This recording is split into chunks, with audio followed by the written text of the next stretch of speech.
मदन एक गरीब मछुआरा था। उसके घर की जीविका नदी के गोते में रहने वाली मछलियों पर निर्भर थी। वो जबलपुर गांव में अपनी पत्नी लाली और 5 साल की बेटी पिंकी के साथ गरीबी में जीवन काट रहा था।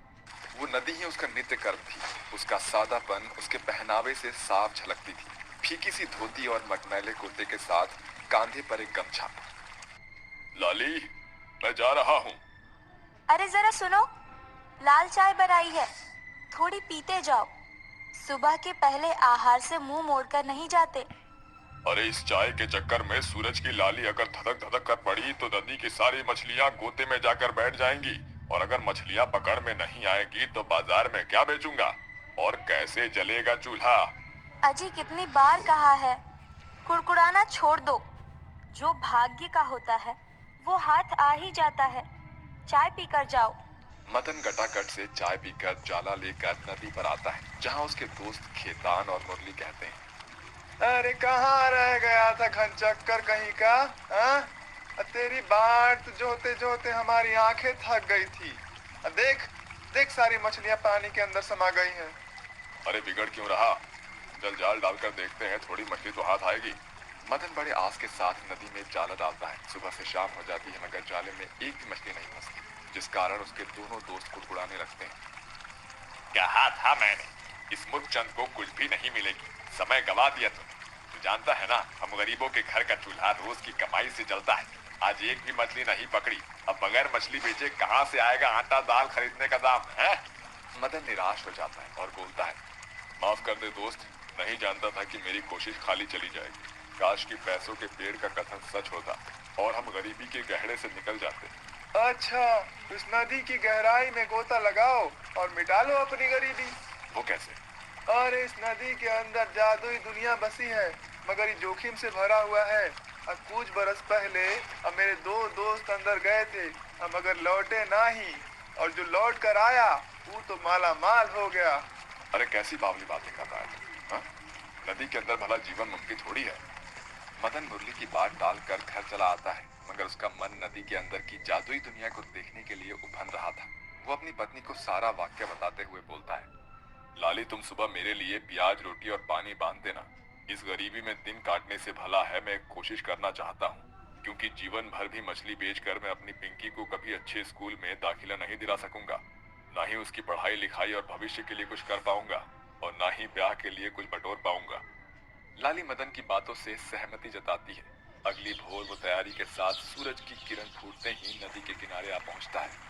जैसे ही वो कदम बढ़ाता है, नदी सुनहरी बड़ी चमचमाहट से भर जाती है और उसके सामने सोने की सीढ़ियां बन जाती है, जो नदी के अंदर जा रही थी। मदन जैसे ही उस सोने की सीढ़ी पर पैर रखता है, वो सीढ़ी नदी में समा जाती है और मदन नदी की नायाब दुनिया में दस्तक देता है। इस नदी में तो सचमुच में लोगों का बसेरा है। ताज्जुब की बात यह है कि मैं इस नदी में सांस ले पा रहा हूँ, मगर नदी के अंदर के निवासी अब इतने गरीब क्यों हैं?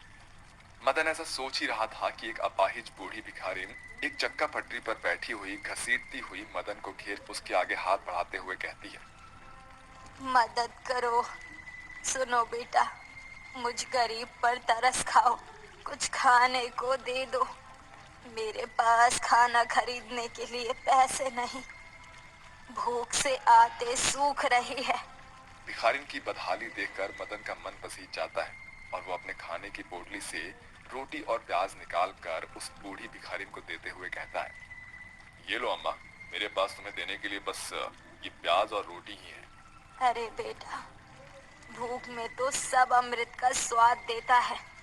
भगवान तुम्हारा भला करे। इसके बाद मदन और आगे बढ़ता है, जहाँ थोड़ी दूर पर उसे मगधीरा नाम का एक प्यासा इंसान मिलता है। अरे जरा सुनो भाई, अरे जरा ठहरो। क्या बात है, तुम परेशान क्यों हो? अरे मैं बहुत प्यासा हूँ, प्यास के मारे मेरा गला सूख रहा है, मुझे पानी चाहिए।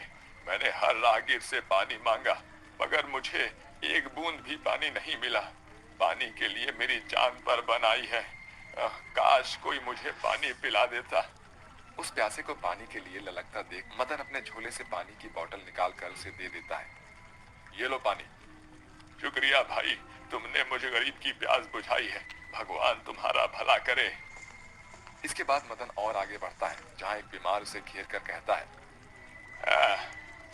रुक जाओ, मेरी मदद करो, क्या तुम मुझ बीमार को मेरे घर तक छोड़ आओगे? मैं चल फिर नहीं सकता और मेरे पास दवाइयों का दाम भी नहीं है जो भला चंगा होने के लिए खर्च कर सकूं। क्योंकि हम गरीबों का जीवन तो होता ही ऐसा है, कभी रूखा सूखा खाकर रात काटनी पड़ती है तो कभी पानी पीकर ही पेट भरना पड़ता है। उस बीमार की बातों में छिपी हुई गरीबी की छटा देखकर मदन का मन भर जाता है और वो बोलता है, क्यों नहीं काका, चलिए मैं आपको घर छोड़ देता हूँ, बस आप मुझे रास्ता बताते रहना।